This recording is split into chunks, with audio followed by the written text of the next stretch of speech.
Bonjour et bienvenue. Aujourd'hui, on s'attaque à un sujet crucial pour quiconque veut entreprendre, la protection. Parce que se lancer, c'est formidable, mais ça comporte des risques.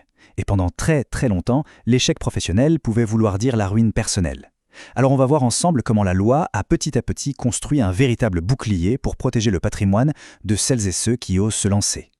Voilà la question qui a hanté des générations d'entrepreneurs. Est-ce que, vraiment pour créer sa boîte, on doit mettre en jeu sa maison, les économies de toute une vie? C'est une crainte super légitime et qui a longtemps été un énorme frein à l'initiative. Face à ça, le droit a dû évoluer, se réinventer.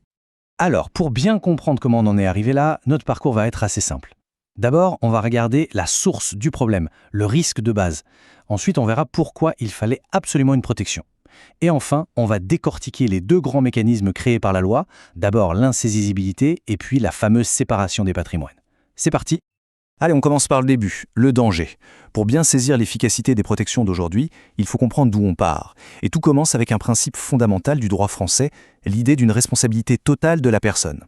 Cet article, c'est vraiment la clé de voûte de tout le système à l'origine. Ce qu'il dit est à la fois simple et assez redoutable. En tant qu'individu, absolument tout ce que l'on possède, et même ce qu'on possédera plus tard, sert de garantie pour payer ses dettes. Et à ce stade, la loi ne fait aucune différence. Une dette pro, on peut venir saisir la maison familiale pour la rembourser. Et l'article suivant, le 2285, en remet une couche avec une image très forte. Imaginez que tous les biens de l'entrepreneur, sans aucune distinction, sont mis dans un seul et même grand sac. Ce sac, c'est ce que la loi appelle le gage commun. Et tous les créanciers, qu'ils soient pro ou perso, ont le droit de venir piocher dedans pour se rembourser. C'est un principe d'égalité entre les créanciers, mais c'est un principe terrible pour l'entrepreneur. Mais alors, pourquoi cette règle était-elle si dure? D'où vient cette idée d'un patrimoine unique, complètement exposé? Pour le comprendre, il faut faire un petit retour en arrière et s'intéresser à une théorie juridique qui a façonné le droit français pendant presque 2 siècles. C'est la théorie classique du patrimoine. C'est assez fascinant parce que pour les grands juristes du 19e siècle, comme Aubry et Rau, le patrimoine ce n'était pas juste un tas de biens.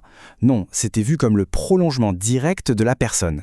Et comme un individu est unique et indivisible, son patrimoine devait l'être aussi. Impossible donc de le couper en morceaux, de faire une tranche pro et une tranche perso. Cette théorie, elle repose sur 3 piliers qui semblent logiques. Premièrement, tout le monde a un patrimoine, même s'il est vide.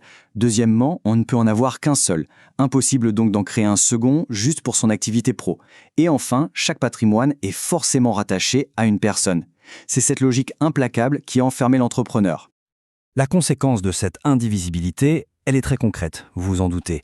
Si à chaque fois qu'on essaye de créer son entreprise, on met en jeu la maison de famille ou les économies d'une vie, qui va oser se lancer ? Cette théorie, qui à la base était pensée pour la sécurité des créanciers, est devenue un vrai blocage pour l'économie. Il fallait donc agir, et vite. Et face à ce constat, le législateur a commencé à bouger. La toute première brèche dans cette armure rigide, ça a été de créer un bouclier pour protéger ce que les entrepreneurs ont de plus cher, leur maison. C'est le mécanisme qu'on appelle l'insaisissabilité. Et ce bouclier, il a 2 facettes. D'un côté, il y a l'insaisissabilité légale, elle est automatique, on n'a rien à faire, elle protège la résidence principale contre les dettes professionnelles, c'est un acquis. De l'autre côté, on a l'insaisissabilité sur déclaration. Là, c'est optionnel, ça permet à l'entrepreneur, en passant chez le notaire, de protéger ses autres biens immobiliers personnels, comme une résidence secondaire par exemple. Mais ce premier bouclier, même s'il était essentiel, ne suffisait pas. Il fallait aller plus loin, il fallait oser briser le dogme du patrimoine unique. La vraie révolution, la voilà. C'est la possibilité de créer un patrimoine d'affectation. En clair, une vraie séparation juridique entre la vie pro et la vie perso. Et si on regarde la chronologie, on voit que la protection s'est accélérée de façon spectaculaire. Avant 2022, pour séparer ces patrimoines, il fallait choisir un statut spécial, l'IRL, et faire une déclaration. C'était un choix actif. Mais depuis la grande loi du 14 février 2022, tout a basculé. Maintenant, pour tout entrepreneur individuel qui se lance, cette séparation est la règle par défaut. Elle est automatique.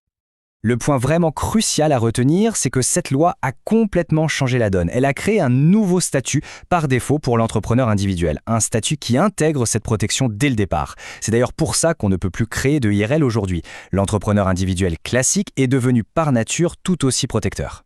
C'est écrit noir sur blanc dans le nouvel article L526-22 du Code de commerce. Dès qu'une personne lance son activité en tant qu'entrepreneur individuel, la loi vient elle-même couper son patrimoine en 2 blocs distincts, le pro d'un côté, le perso de l'autre. C'est un renversement total de la vieille théorie d'Aubry et Rau. Et cette séparation, elle devient très concrète. D'un côté, on a le patrimoine professionnel, avec tous les biens utiles à l'activité. Lui, il ne servira de garantie qu'aux créanciers professionnels. De l'autre, le patrimoine personnel, avec tout le reste, la maison, le livret A. Lui, il ne pourra être saisi que par les créanciers personnels. Les deux mondes sont maintenant juridiquement étanches.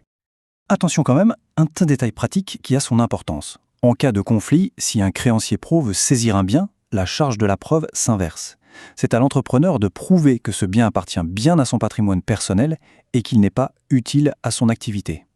Ça nous rappelle à quel point une bonne gestion et une compta claire sont essentielles. Donc pour résumer, l'évolution est juste spectaculaire. On est passé d'un principe où tout était en jeu à un système avec une double protection. D'abord, ce socle de base, l'insaisissabilité de la résidence principale. Et surtout, depuis 2022, la séparation automatique des patrimoines, qui est devenue la norme pour tous les entrepreneurs individuels. Et on va se quitter sur cette question qui est vraiment au cœur de l'équilibre du droit des affaires. En protégeant de plus en plus l'entrepreneur pour l'encourager à prendre des risques, est-ce qu'on ne rend pas la vie plus compliquée aux créanciers, à ceux qui lui ont fait confiance? C'est le balancier permanent du droit, et ça montre bien que ce débat, lui, n'est jamais vraiment terminé.